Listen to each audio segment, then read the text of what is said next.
এগুলো কি অ্যালামদের জন্য? আচ্ছা, আছে ফাদার্স ডে, কাজে তিনটা সেলিব্রেশন একসাথে, মানে না আসলে পরে তো প্রোগ্রাম তো সম্ভবই হতো না। তো সবাইকে অসংখ্য ধন্যবাদ আসার জন্য। এবং তারপরও এই দিনটাকে যাতে সবাই সাকসেসফুল করতে চেষ্টা কিন্তু কম বেশি সবাই খুব করেছে।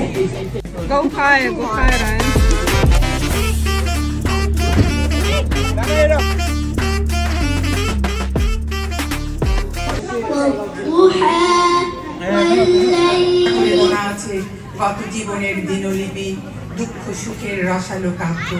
আমাদের আপা, বড় আপা, মলিয়া ভাই কিছু বলবেন?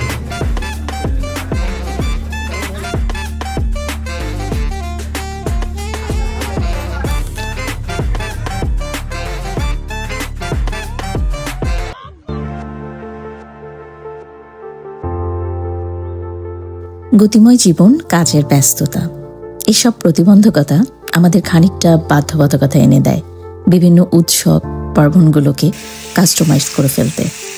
আর তারই ফলাফল স্বরূপ আমরা ঈদ পুনর্মিলনী, বাৎসরিক পিকনিক এবং ফাদার্স ডে, এই তিনটি ইভেন্ট একসাথে উদযাপন করলাম। কাদের সাথে উদযাপন করেছি? Rajshahi university alumni association Washington ডিসির ব্যানারে আমরা সবাই একসাথে, এখানে আমরা অ্যালামরা সবাই সেদিন একসাথে হয়েছিলাম।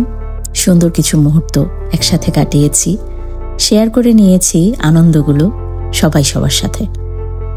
আমি অ্যাজ এ অ্যালাম হিসেবে যতটুকু পেরেছি চেষ্টা করেছি সাহায্য করার বা হেল্প করার। তো সেই জন্য বাসা থেকে কয়েকটা আইটেমস বানিয়ে নিয়ে গিয়েছিলাম সবার জন্য। তার মধ্যে এই যে রসগোল্লা ছিল, তার সাথে ছিল পাস্তা বাচ্চাদের জন্য, আর একটা স্পেশাল হালুয়া বানিয়ে নিয়েছিলাম যেটাতে ঈদ মোবারক লেখা ছিল। কারণ যেহেতু আমরা ঈদ রিউনিয়ন করছি, ঈদের যেহেতু এক সপ্তাহ পরেই এই প্রোগ্রামটা হচ্ছিল, তো ভাবলাম যে এইভাবে বানিয়ে নিয়ে যাই, এটা কিছুটা ডেকোরেশনের কাজেও হেল্প করবে এবং দেখতেও ভালো লাগবে। তো আমরা অন টাইমেই চলে গিয়েছিলাম।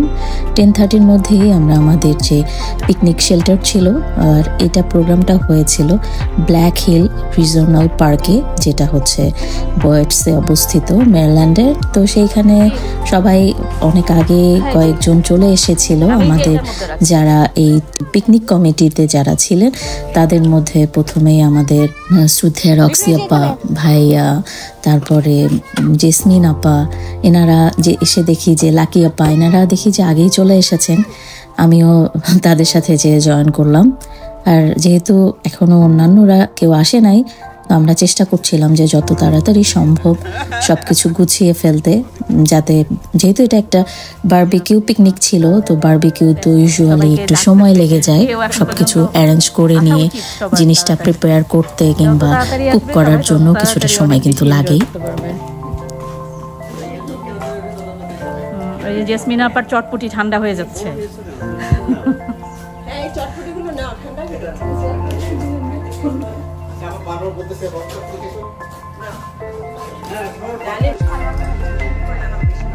এগুলো কি অ্যালামদের জন্য? আচ্ছা, ওয়ালাইকুম আসসালাম।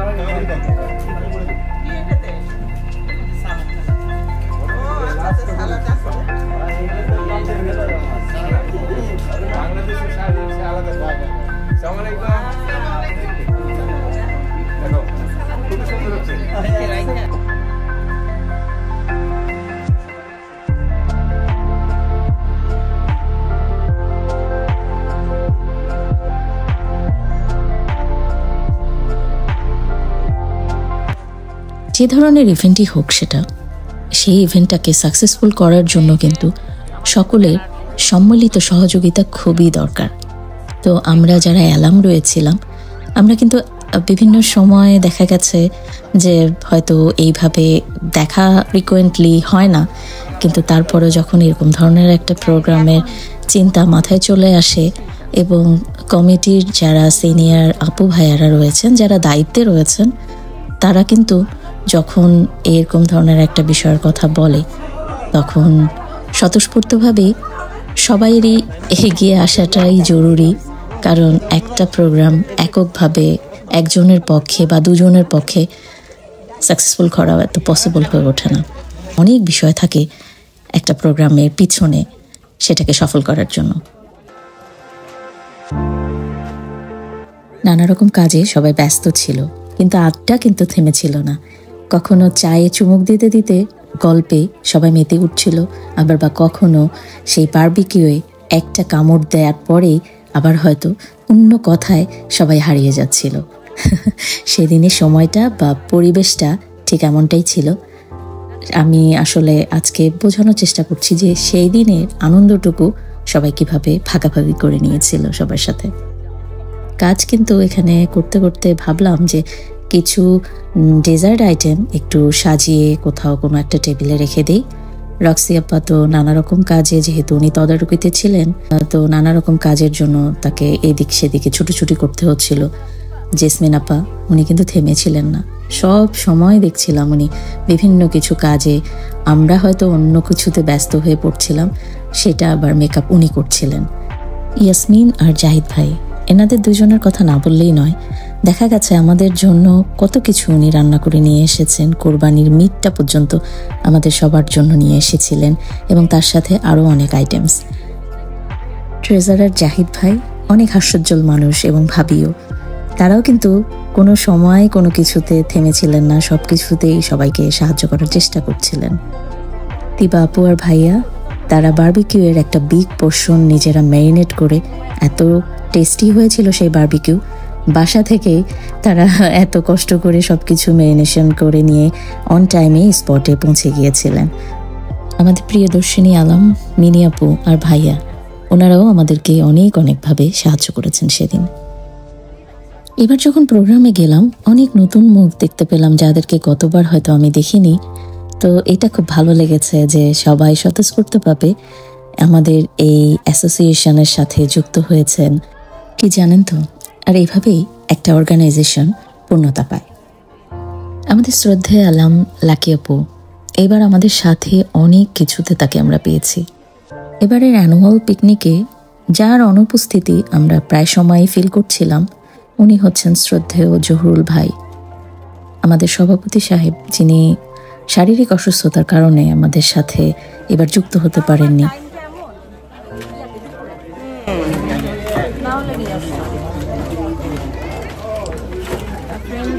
মিস করতে চায় না। হ্যাঁ, আমি তো অনেকটা আরেকটু করে রাখছি, কারণ আমি জানি আসছে, আগে না বলা যায়। ও শুধু আসছে না, ও তো ক্যান্সার, ওগুলো আসলে অ্যানাউন্স করতে হবে আমাদের। হ্যান্ড মাইক, ও যাই না, হ্যাঁ হ্যান্ড মাইক। অ্যালাম ছোট ভাই সুমন, শাহিন এবং আরও অনেকেই রয়েছিল যাদের নাম এই মুহূর্তে আমি মনে করতে পারছি না। সবাইকে অনেক ধন্যবাদ যে সেই দিন যে যেভাবে পেরেছে আমাদেরকে অনেকখানি হেল্প করেছে। এবং যারা ছোট বোন রয়েছিলেন, আমি যাদেরকে প্রথমবার দেখেছি, হয়তো নামটা সেইভাবে এখন মনে করতে পারছি না, অনেক ধন্যবাদ সেই দিন প্রোগ্রামে উপস্থিত হওয়ার জন্য এবং আমাদেরকে নানাভাবে হেল্প করার জন্য।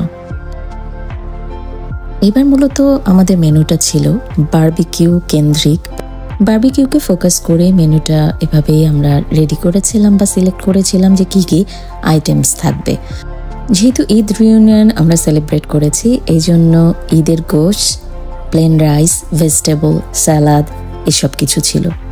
আর স্পেশাল ডের জন্য যেটা ছিল ফাদার্স ডে, তো এই ফাদার্স ডের জন্য ছিল স্পেশাল ফাদার্স ডে কেক, এবং ঈদ রিউনিয়নের জন্য ছিল স্পেশাল কেক। তো এ থেকে বোঝাই যাচ্ছে যে আমরা কতগুলো বিষয়কে একসাথে ফোকাস করেছি, এবং এইভাবে অর্গানাইজ করাটা এতটা কিন্তু সহজ না। হাসি আনন্দ গানের পরে সবচেয়ে আকর্ষণীয় কি ছিল জানেন? সবচেয়ে আকর্ষণীয় বিষয় ছিল বিভিন্ন ধরনের গেমস। এগুলো যেমন ছোট থেকে বড় সবার জন্যই ছিল। কিডসদের জন্য যে গেমসটা ছিল সেটা আমি স্পন্সর করেছিলাম, বাচ্চাদের জন্য ফার্স্ট, সেকেন্ড, থার্ডের পুরস্কারও রেখেছিলাম। আর বড়দের জন্য যে গেমসগুলো ছিল সেগুলো রক্সি আপা অর্গানাইজ করেছিলেন, এবং উনি সব অ্যারেঞ্জ করে অনেক কষ্ট করে গিফটসগুলো কিনেছিলেন। তো সেরকম টিনদের জন্য ছিল, তারপরে আমরা যারা অ্যালাম ছিলাম, মহিলা অ্যালাম, তাদের জন্য এক ধরনের ছিল পেলো পাস বা হট পটেটো যেটাই বলি, এই গেমটা ছিল। এবং বড়দের জন্য যেটা আমরা দেশে খেলতাম, ভাইদের জন্য আর কি, অ্যালাম ভাইদের সাথে যুক্ত হয়েছিল। বিভিন্ন আপুদের হাজব্যান্ডরা ছিলেন যারা একসাথে অনেক পরিশ্রম বা বলেন শ্রম দিয়েছিল হেল্প করার জন্য আমাদেরকে। তারাও কিন্তু এই আয়োজনের সাথে সামিল হয়েছিলেন। তো সব কিছু মেলায় আসলে অনেক এনজয় করেছে সবাই।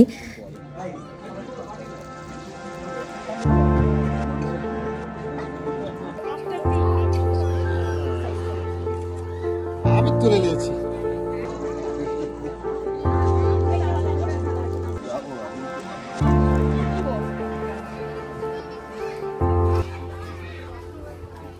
অনেক কষ্ট করেছে আমাদের মিত্র আপা।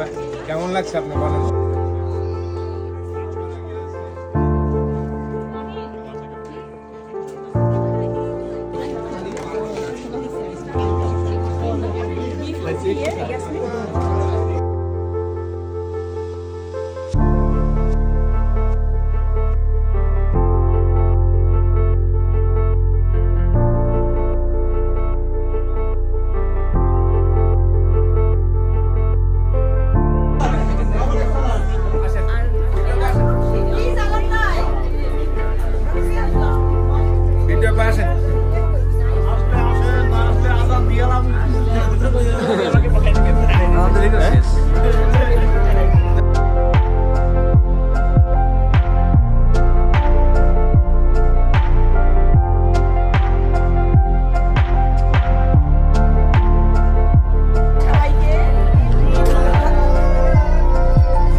একটু পজিটিভলি চিন্তা করি যে ভবিষ্যতে আমাদের বাচ্চারা যারা বড় হচ্ছে, যারা ক্যারিয়ারে চলে আসবে, এই নেটওয়ার্ক যদি তাদেরকে হেল্প করতে পারে আজকের এই ফাদার্স ডেতে যদি সেই চিন্তাটা আমরা করি এবং সেই অনুযায়ী কোনো পদক্ষেপ নেই। এই দিবসে ফাদার্স ডেতে শুভেচ্ছা। স্যারকে একটু কেক খাওয়া দিই।